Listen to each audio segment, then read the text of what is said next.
Welcome to She Said, episode 3. Alright, on this episode, we are going to discuss Sleepy Hollow. Hence our theme. Trees. We are shooting on location, as promised. As promised. This week in Who Knew? Sleepy Hollow. New series on Fox. Well, not new. It's going into its second season. So new for some of us, like myself, who just started watching it on the advisement of Miss Tonia. The story of the Headless Horseman and Ichabod Crane. Ichabod? It's not Ichabod. It's Ichabod! I've never heard of Ichabod. That's not even a name. Bob is a name. Ichabod. Ichabod Crane. People are not thinking it's coincidental that his name is Ichabod Crane, and that's the lead character in It's Sleepy Hollow. We're at Sleepy Hollow, and this guy's name is Ichabod Crane. I don't get that. Isn't that weird? Isn't it? Except that in this universe, they don't know that story. Exactly. Which probably would have helped me to know that when I was watching it. The premise is that he is helping this police detective solve crime. The season 2 starts September 22nd. There are some new characters that are becoming into play in the new series. We don't really know, what's going to happen yet. Irving's in jail because he confessed to killing police officers. So a new lieutenant is going to be coming into play. So we'll see what that's like. And I guess there's going to be a new person on the show, some kind of ancient weapons expert is going to be one of the characters in the show. I don't know if it's going to be a main character or a reoccurring character, but it seems like he might be a love interest for Abby, which I think kind of pisses off Ichabod a little bit. Isn't he in love with Katrina? I don't like these love triangles where the guy has like a love from centuries ago that still kind of exists. I mean, they interact with them or whatever, and then they have to get like a modern day love. How deep is your love that you have to have a modern day and an 18th century I don't think they're love? playing at the love part, but think about this. Think about if you have like a best friend that you're with all the time. You guys do everything together, and all of a sudden that friend gets a boyfriend. Don't you get a little bit jealous, because you don't get to spend as much time with them anymore? Yes. So I think it's more like that, not like he's like, oh, I'm in love with Abby, and now she has a boyfriend now. I don't think it's I'll approve of that. I actually really like their relationship. I think it's very like buddy cop type relationship, but in a different sort of universe. Yes. So I'm looking forward to the new season. Erin went to the Miranda Lambert concert this past weekend. So did you have fun? Yes. Excellent night. Great music. It did not rain, which was fabulous. If you recall, Saturday we were having major thunderstorms and everything, which made it very cool to see all the lightning, and because it was at Xfinity Center. Band was outstanding. Had 2 opening acts, Justin Moore and Thomas Rhett. Very talented. They came out, played songs together. One of the highlights was that for her encore, she sang Patsy Cline, Crazy. Aww. That's one of Erin's favorites. It is. At first when she said Patsy Cline, I'm like, oh my god, she's going to play Walking After Midnight, which is like my favorite song and my go-to karaoke-wise.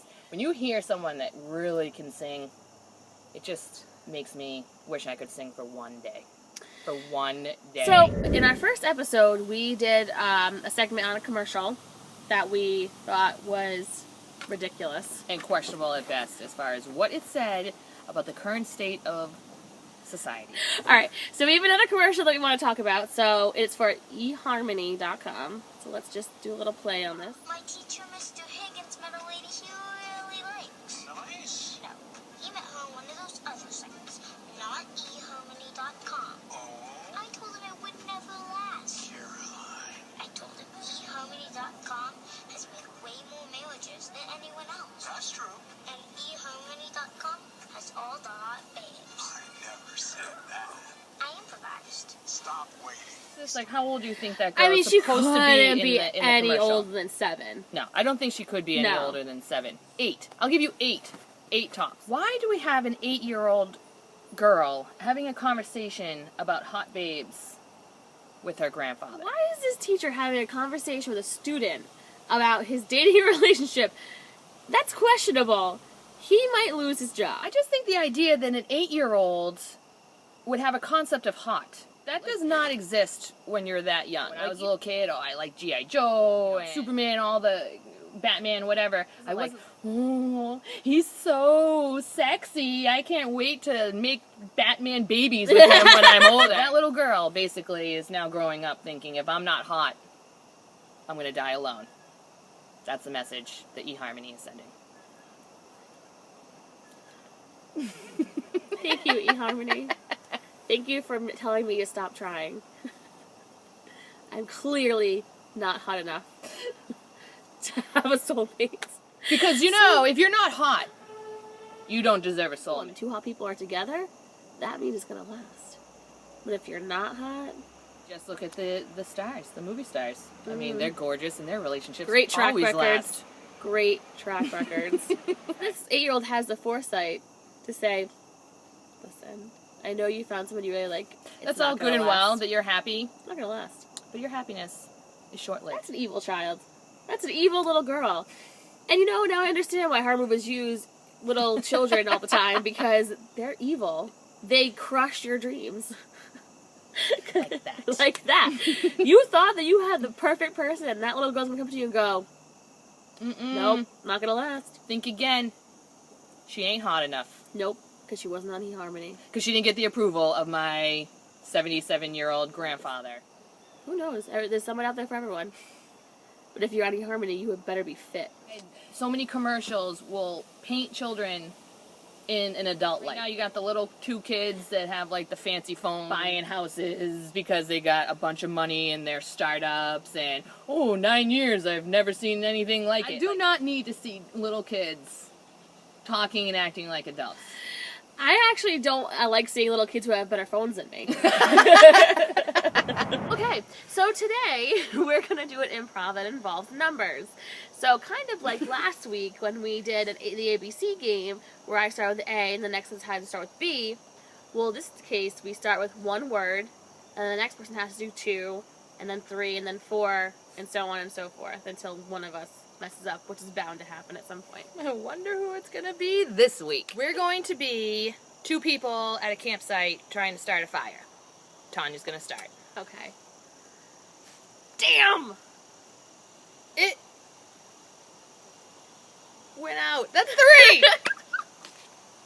I thought I would make her start because it would be harder to come up with one word. Okay. I'm going to start. Are you starting?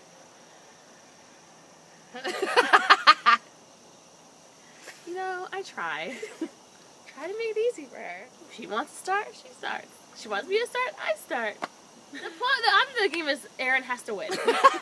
She kind of has a point. Okay. We're waiting in line to get on an amusement ride. Okay. And I'm going to start. Okay. Man. Long line. It's been forever. I want to ride the roller coaster. But it looks so scary. Eee!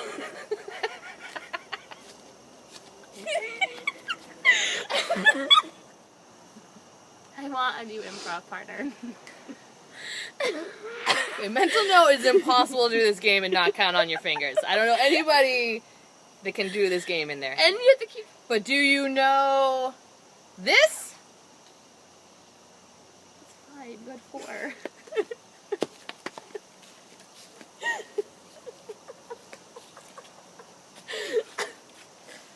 Alright, do we have enough? I think we have enough. Alright, well that was episode 3 of She Said, coming to you from Funny Girls with Brains. Next week we will be spotlighting a local photographer, Kelly Webecki, who has started her own photography company called Lilla Photography. Lilla Photography. Excellent work, black and white, beautiful, candid shots. And we will also be taking in a movie. We are going to see As Above, So Below, a horror movie. Basically, they're underground in these little tunnels, and everything that like freaked them out as little kids like comes back and haunts them, I think is what it is. So remember, we're Funny Girls with Brains. See you next week. Don't make any weird head gestures that I have to edit out later. That's a wrap. Right. side. You look like a giant. I know. So I'll stand back here. Now we're the same height.